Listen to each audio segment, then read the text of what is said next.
Vous expliquer une expérience que j'ai fait. On était à Biarritz là-bas et puis vous connaissez la mer de Biarritz, à la JT. Et puis j'étais en train de jouer dans l'eau avec mon frère et puis Inas. Et il y a une vague qui m'a emporté. Et puis comme la vague m'a emporté, quand je me suis relevée, j'ai dit à mon frère j'ai plus pied. Quand mon frère il a essayé de me rattraper, il n'a pas arrivé. Et donc les vagues m'ont emporté au plus loin. Et puis je sais pas nager. Et donc le seul recours c'était de prier le Seigneur. Donc je priais le Seigneur de tout mon cœur pour qu'il puisse envoyer quelqu'un, pour qu'il puisse venir m'aider.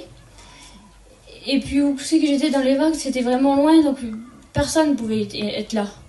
Personne ne pouvait être là aussi calme que cette personne qui est arrivée. Quand je me suis retournée, il y avait un petit vieux. Et puis quand il est venu, et je lui ai dit « Monsieur, je vous en supplie, lâchez-moi pas ». Et lui, qu'est-ce qu'il m'a dit? Il m'a dit « Je te lâcherai pas, je te le promets, je te lâcherai pas, je suis avec toi maintenant. Les sauveteurs, ils vont arriver et tout va aller bien ».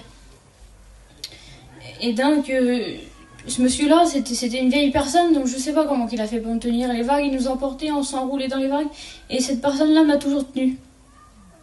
Et quand les sauveteurs, ils sont arrivés, les sauveteurs, ils ont dit, même nous, on n'arrivera pas à revenir au bas. Je sais pas comment ça se fait que vous êtes là encore. Et donc, on va vous amener au loin, et au loin, il n'y aura plus de vagues. Et quand on sera au loin, on fera des signes à nos collègues pour que l'hélicoptère vienne nous chercher. Et quand j'étais au milieu de l'eau, j'ai demandé au monsieur, on est loin du bas. Il m'a dit à 500 mètres. Quand j'étais à 500 mètres de l'eau, je vous assure, je paniquais. Même s'il y avait les sauveteurs, je paniquais quand même. Et j'étais au milieu de l'eau, et puis je priais le Seigneur dans ma tête. Et puis cette vieille personne elle m'a dit est-ce que tu chantes? Moi je chante pour le Seigneur.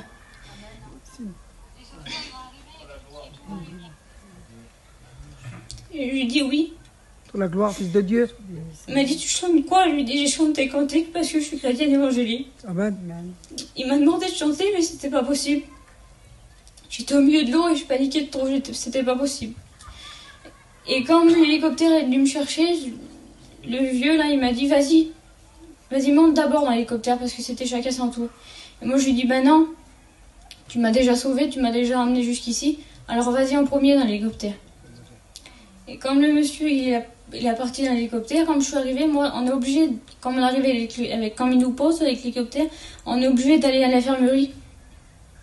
Et comme je suis arrivée dans l'infirmerie, j'ai dit monsieur, est-ce qu'il y a quelqu'un qui est venu ici avant moi, une vieille personne? Et l'infirmier m'a dit non. Pourquoi? J'y avais quelqu'un, monsieur, avec moi dans l'eau. Il dit il n'y a personne qui a descendu de l'hélicoptère. Et donc moi je me dis bah, c'était peut-être un autre infirmier qui était là avant.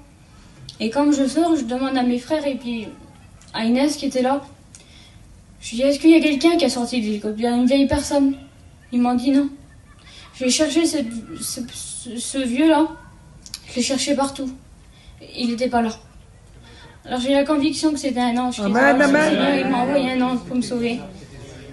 Vous savez que j'ai plein d'attaques en ce moment. Et comme j'étais dans l'eau et que je priais le Seigneur, l'ennemi parlait à mon oreille et puis disait arrête, prends ta respiration plutôt. Regarde, tu coules. Il t'aide pas. Regarde, arrête, tu coules. Et moi je continue toujours à le prier. Amen. Et cette vieille personne, elle arrivait de nulle part. Parce qu'il n'y avait personne qui pouvait être là aussi calme que cette personne qui arrivait. Parce qu'il y avait beaucoup trop de vagues, les vagues sentaient beaucoup trop grandes, beaucoup trop de courant pour qu'une personne normale était là. Donc j'ai la conviction que c'était un ange. Amen. Dieu bénisse.